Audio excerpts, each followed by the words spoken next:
resilience, and the ever-present possibility of renewal.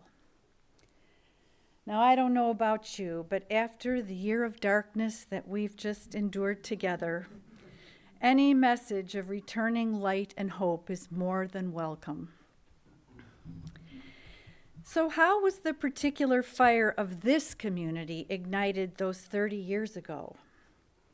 As someone who's only been attending here for 3 years, 1/10 of this congregation's tenure, I had to do a bit of research. Drawing heavily on Helene de Ulloa's history written for the 25th anniversary, I learned that it all started with a class on comparative religions taught at the clearing by retired UU minister Reverend Robert Clark. After the class ended, a number of folks continued to meet and discuss the topics presented, and before long, the idea of a UU fellowship in Door County was born.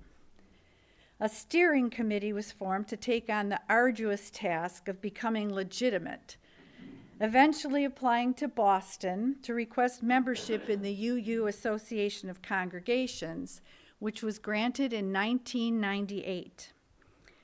32 women and men signed the original membership book and became founding members of UUFDC. Now, I think it takes a lot of courage and commitment to birth a new spiritual community.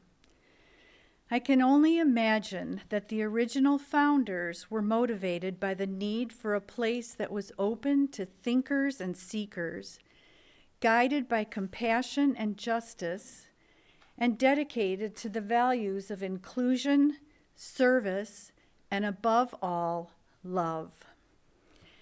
As one of the prime movers, Reverend Clark was invited to preach the inaugural sermon, which he entitled Under the Same Sky.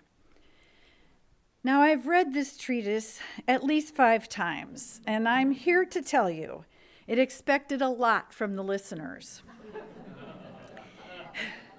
It's a very rich historical, theological, and philosophical discourse on the origins within Christianity of UU faith, which in the interest of getting to our potluck tonight, I will try to reasonably abridge. He begins by asserting that Unitarians were not the original heretics. Don't you just love that? We're all heretics, just not the first. He claims that spot for the Trinitarians, who he and many others believe deviated the most from the earliest view of who and what Jesus was about. But then he goes on to explain. The word heretic comes from the Greek and means one who is free to choose. A heretic is one who, instead of accepting blindly what the authorities present as truth, does his or her own choosing based on the inner persuasiveness of the evidence at hand, or the lack thereof. For those of an independent mind and free spirit, this is the only way to build a meaningful faith. Now that sounds reasonable enough, but I think we all know how those who adopted their own way, those who were deemed heretics by the powers of the day, have been treated throughout Christian history. I remember being appalled in seminary to learn that between 7 and 14 million people died in religious conflicts around the time of the Reformation alone. A staggering reminder of what happens when questions are not tolerated, when certainty hardens into rigid dogma, and when faith becomes a weapon instead of a path. Our tradition, shaped in no small part by the early persecution of Unitarians and Universalists, is a response to this legacy of religious violence. Instead of insisting on right doctrine, UU faith lifts up the sacredness of diversity, dialogue, and shared ethical living. Reverend Clark sums it up like this: all theological and doctrinal hair-splitting misses the point by misplacing the emphasis. Those heretics who were burned at the stake or died in prison did so not for living unethically, but for their refusal to accept the orthodoxies of authoritarian minds. Instead, UUs are concerned with human values, and our differences can usually be resolved as long as they don't encourage attitudes and actions that are clearly destructive of life-affirming principles. So what exactly are those principles? Reverend Clark notes that UU ministers spend a lot of time fielding questions, often from perfect strangers, about our faith. What do you people believe? What is your creed? Do you believe in the Bible? In God? Well, if some of the people don't believe in God, what do they believe in? And if people don't have a common core belief, what holds your congregation together? Reverend Clark answered with two principles that I believe have remarkably stood the test of time. He says, the first is the principle of freedom. Freedom to think our own thoughts, freedom to reject hallowed tradition if it has outlived its usefulness, freedom to adopt new modes of being and doing if human need requires. But he cautions that freedom cannot mean the right to do whatever one chooses. The critical difference between liberty and license must be understood. And for that, we need the second central principle, love. He says, when we understand that love means active commitment to the life, health, and growth of the beloved, then freedom is automatically infused with certain constraints. He concludes by asserting, we are for anything that affirms life and would heal and nurture it. Our solidarity is based on the fact that we all walk the same earth and live under the same sky. Isn't that beautiful? Doesn't that eloquently sum up what this community of faith has been about these past 30 years? I thought it might be helpful to reflect on what this fellowship has made possible during all these years, both in our personal lives and in the life of the community. And for that, I again needed to hear from some of the long-timers. Notice I didn't say old-timers.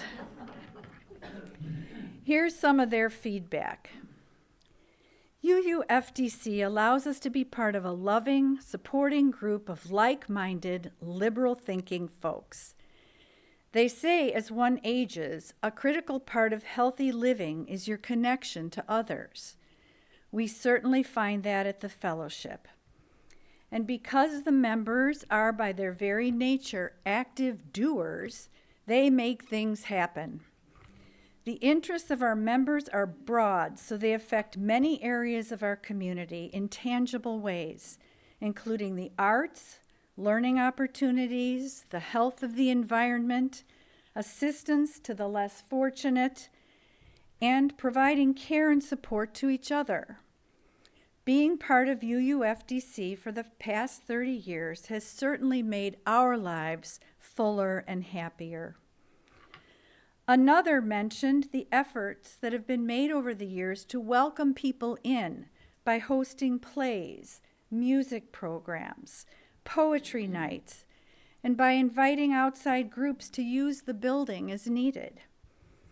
One person reported that knowing there was a UU congregation in Door County was instrumental in her decision to retire here. Another highlighted the third Sunday tradition of a special offering to be given for various needs in the community, something we continue to this very day. And finally, a beautiful summation by our current president. We have developed a congregation that is naturally welcoming, sincerely loving, and dedicated to offering goodwill and good service to the larger community. How grateful I am for all the challenges, friendship, patience, courage, value setting, collaboration, and joy that have come into my life as a result of this amazing congregation. Wow. And did I mention that all of this has been accomplished by a completely lay-led fellowship? I thought you might like to hear about a few newcomers' experience as well. One particular couple I know of came to the fellowship as kind of a last resort after visiting several other churches on the peninsula and not finding them very open or welcoming. These recent retirees had had a bit of a rough start to their golden years, with repeated surgeries and hospitalizations, as well as sickness and family strife stemming from their eldest granddaughter's life-threatening illness.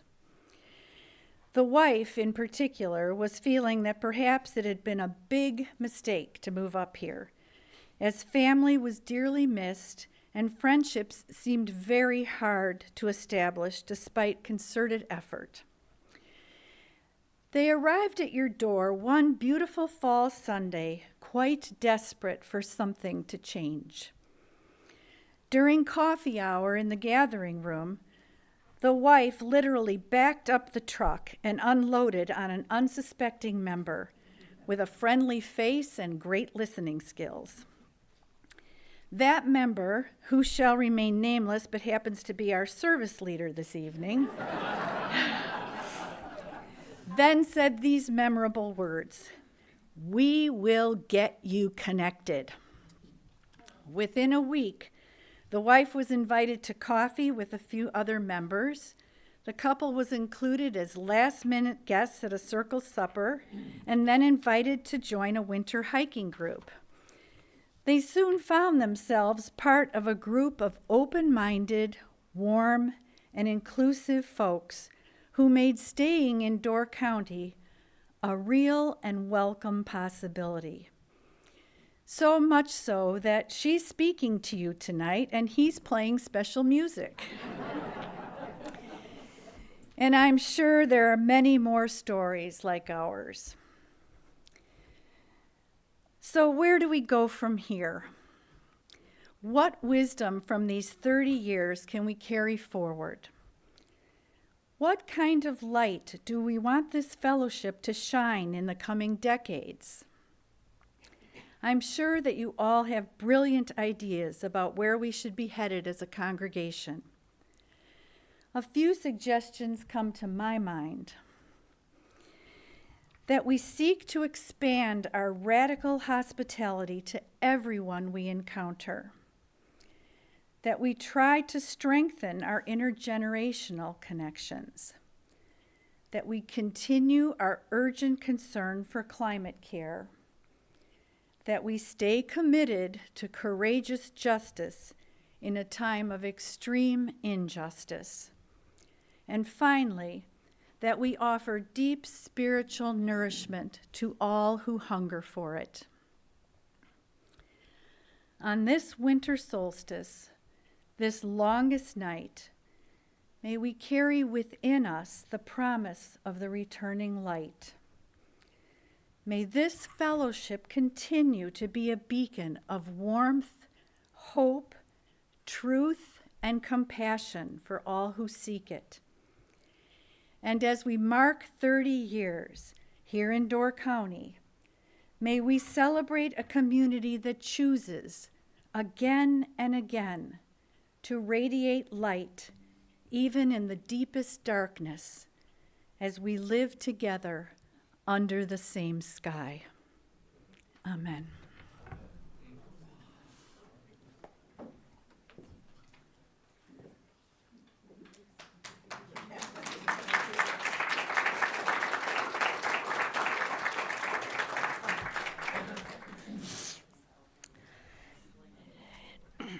It is time for our traditional silent night. Please listen carefully as Cindy explains how this is going to work.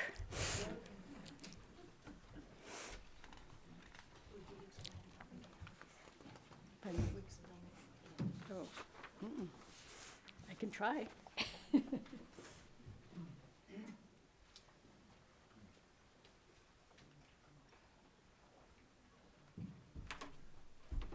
flame is going to be passed, so you can light your candles, and we will be singing Silent Night. The choir will be singing a partner song called Night of Silence. And Carol and I figured out that 17 years ago, this partner song hymn arrangement came to us through our dear Dottie, and we've been doing it ever since, for 17 years, since our first solstice service in this building. Wow. So, here's what's going to happen. Our pop-up choir, please stand. With Beth's accompaniment, we'll sing one verse of the partner song, and then I will bring you in on Silent Night, so have the words right there. And be aware that at the end of every verse of Silent Night, there will be 3 measures before you begin the next verse, and I will count them out for you, so just look at me. So Jan and I will come around and we'll start at the end, and if you can please pass the light down. Remember, the person with the unlit candle goes to the lit one. Don't tip this one over or you're going to have wax everywhere.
Let us extinguish our candles together with these words adapted from Reverend Amy Zucker Morgenstern. Never has it been more true than now.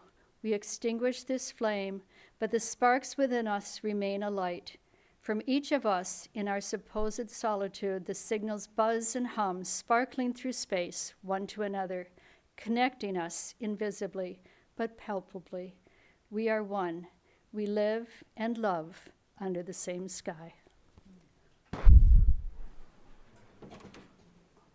Please join us in the gathering room after the postlude.